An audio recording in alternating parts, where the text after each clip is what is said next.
Orioles. I keep forgetting that part. It's been so long, but I'm going to say that as many times as I can while they're in first place. And they're at least going to be there for a little while. West Coast bound, Seattle and the Dodgers after this quick trip to San Diego, which, of course, you know is one of my favorite places. We're going to get out to San Diego right now to a little cafe where they play guitars all night and all day.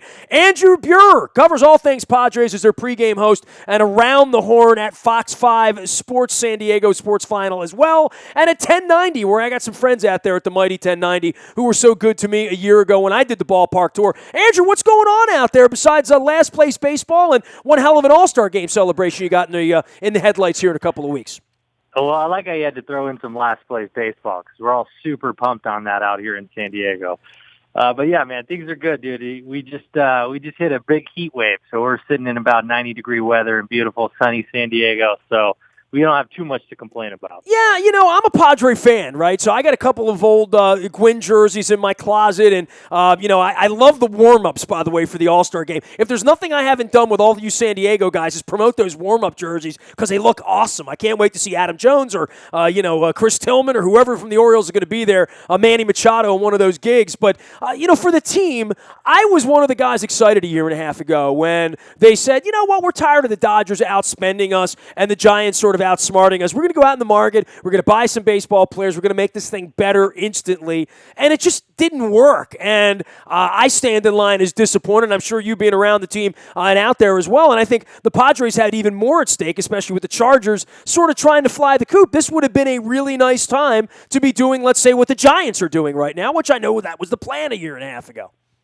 Yeah, absolutely. I mean, it was, the one thing that was really cool about the way last year went is it got people excited about Padres baseball, which really hasn't been the case around town in quite some time. I mean, there was a couple playoff appearances in the early 2000s, but San Diego really has not been a Padre town since the 98 World Series run. And last year, with all the additions that A.J. Preller made in the offseason, it got people talking about baseball again, which was great. And you mentioned the Chargers kind of scuffling a little bit. It was a tremendous opportunity to get the community behind the team and get people excited about baseball, but ultimately it just didn't work out. I think it's a good thing, and it's nice to see from a fan perspective that ownership was willing to put in some money and go after some big-name guys. I mean, that's another thing the Padres fans haven't had in a long time is a player to have some name recognition to rally around. I mean, probably the last guy that got San Diego fans excited like that was Adrian Gonzalez, and as we know, he traded him away to the Boston Red Sox. So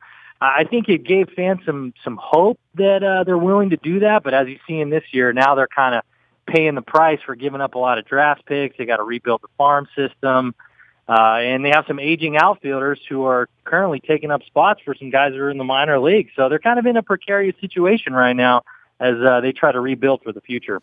Andrew Buer joining us here from San Diego in the 1090, doing a lot of pregame Padres stuff out there with the Orioles there quickly. This is one of those weird ones, right? In and out. One game one night, noon the next day, boom, back on a plane to Seattle.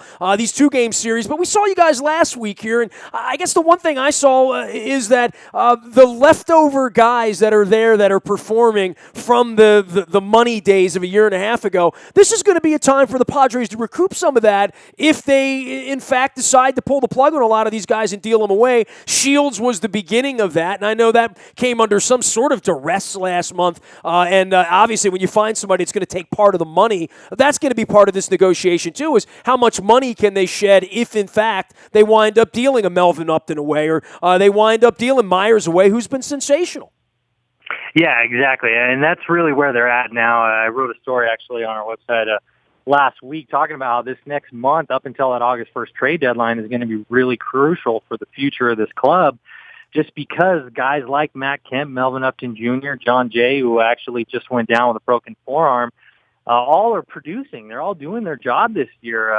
Now, you can make an argument now, was it worth it in terms of what they're actually getting paid? Maybe for some, maybe not for others. But, hey, if you're going to tell me Matt Kemp was going to have 16, 17 home runs and 50-plus RBIs and be in the top 5 in the league, given the way last year went, particularly the first half, I think that'd be great. But the bottom line is this club isn't built to win now like it was with the idea, of going all in on last year. And hey, Melvin Upton Jr., another guy who sort of resurrected his career, had a good second half with the Padres last year, and you're seeing what he can do. He can play great defense, got a little pop back in his bat, and he's a threat on the base pass. So there might be some teams out there who are looking to make a run down the stretch that could be interested in a couple of those Padres outfielders. But the bottom line is how much money are they going to be able to offset? That's really where A.J. Preller is going to have to work some magic, because they don't really have a lot of leverage. That's the problem where the Padres find themselves in now. So we'll see how it plays out, but definitely how much money they're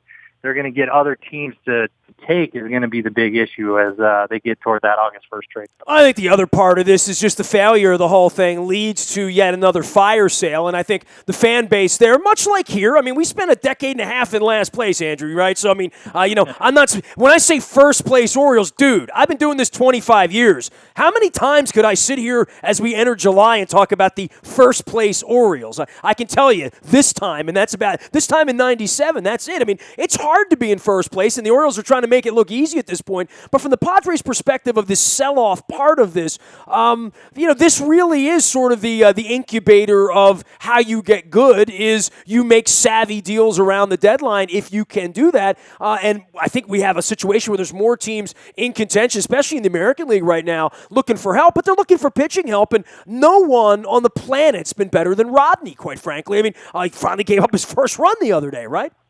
Right, yeah, no, Rodney's another guy who's been actually a really pleasant surprise for the team. And, there really is actually a number of players who've come in who you could argue have been pleasant surprises this year. I mentioned John Jay, Fernando Rodney, Drew Pomeranz. I know the Orioles are asking around about him a little bit. But, with Rodney, a guy who's, kind of, I don't want to say necessarily resurrected his career, but obviously didn't have a very good year with Chicago last year. He's come in and been dynamite for the Padres. Now they're not a winning club, and they're certainly not in first place, and there's probably not a whole lot of high-stress situations that Rodney's getting thrown in, and he certainly has a number of days off in between appearances, but he's been great. So, yeah, another guy that if there's clubs out there that are looking for bullpen help down the stretch, I would certainly be looking at Fernando Rodney. I mean, he's 39 years old, throwing 97 miles an hour with a devastating changeup. I mean, that's what you want in a closer, a guy who can get outs and get strikeouts, actually. So he could be another guy who could go, for sure. Well, Pomeranz is one of those guys that's bounced around a little bit. This has been, kind of a coming out party for him. On the Padres side, I could envision a part where you say, hey, we want that guy starting opening day for us next year, right? Yeah, Drew Pomeranz has really been a pleasant surprise. I mean, he did have a pretty solid year with Oakland last year out of the bullpen, but as the Padres sort of transition in their rotation, I mean, once James Shields being gone, who knows what's going to happen with Tyson Ross and Andrew Cashner. Both are injured right now. Tyson Ross hasn't thrown since basically the first game of the year with the shoulder problem. So, yeah, the Padres really don't have a lot of arms, and they certainly don't have the depth at AAA. There's some younger guys in single A, maybe low double A, but that's really it. So a guy like Drew Pomeranz has really sort of turned his career around, I guess, if you will, and has control. The team has control of him for another year. He could be a guy that they would look to build around. He's still young. He's got a great, devastating knuckle curve, locates his pitch as well. But the problem that the Padres have, and anybody who's really interested in him down the stretch, is going to be he hasn't thrown starters innings in his career. So where's he going to be in August, September? I mean, he's thrown 96 innings, I think it was, with Colorado back in 2012 as a starter. So how's he going to be down the stretch? And that's something that if the Padres do want to hold on to him, they're certainly going to have to monitor his innings, and same with the team who might be interested in acquiring him down at the deadline. Andrew Buer covering all things Padres for the mighty 1090 out in the beautiful town of San Diego, Cal. It's good life out there, isn't it? I mean, stretch, and that's something that if the Padres do want to hold on to him, they're certainly going to have to monitor his innings, and same with the team who might be interested in acquiring him down at the deadline. Andrew Buer covering all things Padres for the mighty 1090 out in the beautiful town of San Diego, Cal. It's good life out there, isn't it? I mean, you're like a native, so, you're born into it. I mean, you're bitching about the weather at 90 degrees. It's perfect. It's the greatest place on earth, San Diego, right? America's finest city, man. We're looking forward to hosting the All-Star game. Definitely spent a few days down at the beach this last weekend. Got a couple good surfing sessions in, so we may have last place baseball. Does everyone surf there? We may have last place baseball. Does everyone surf there? Does everyone have a surfboard? Be honest. Do you have a friend without a surfboard? A few, but if they don't have a surfboard, we call them a desert rat. So they head out to the desert and they go, okay. all that stuff. Four-wheeling or something like that. So, back to the Chargers. And by the way, I love your picture of Qualcomm. I spent a large stretch of my childhood out at the Murph. My family was out by San Diego State for many, many years. It gave me a great excuse to get on airplanes and chase girls out on the West Coast back in the day, Andrew. But, with the Chargers and what they've gone through, I'm from Baltimore, right? So I grew up with the Colts. I remember them leaving. I remember groveling for a team. I know the value of the Ravens. I've written a couple of books. We've had a couple of parades here, with the Ravens since they've come here 20 years ago. Losing a football team and all that encompasses psychologically. And look, we had Bob Irsay getting off of airplanes in Jacksonville and Arizona and all kinds of places back in the day. But the Chargers owners have done everything they could do to leave. Now they have to come back with their tail between their legs. That's kind of where, to me, the Padres move into this thing. Because if I owned the Padres, I would have seen that as this incredible opportunity over the last couple of years to say, we have the beautiful stadium, we're downtown, we're going to be competitive, we play 5 times a week, come and support us. The Chargers are the more supported team. I mean, I get that, and I get the NFL in its place, but I don't think any franchise has done a better job with a stadium and an experience than the Padres have. And if this All-Star game does anything at all, it's going to be illuminate when people say to me, hey man, where should I go see a ball game? I went to 30 ballparks in 30 days last summer. I'd say San Diego's not a bad place to go see a ball game or spend a couple of days watching the Orioles play in the middle of the week.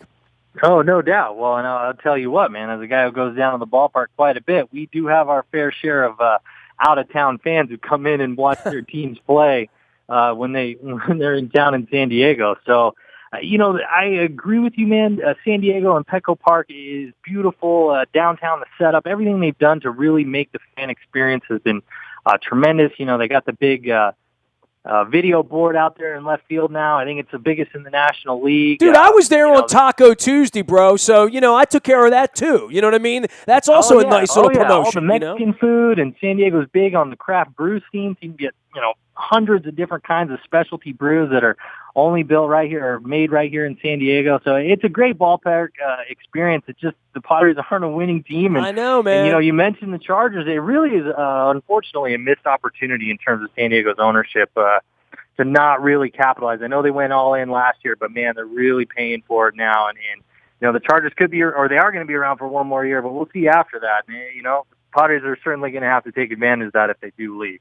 All right, man. Well, enjoy the sunshine. Have a fish taco or 3 for me.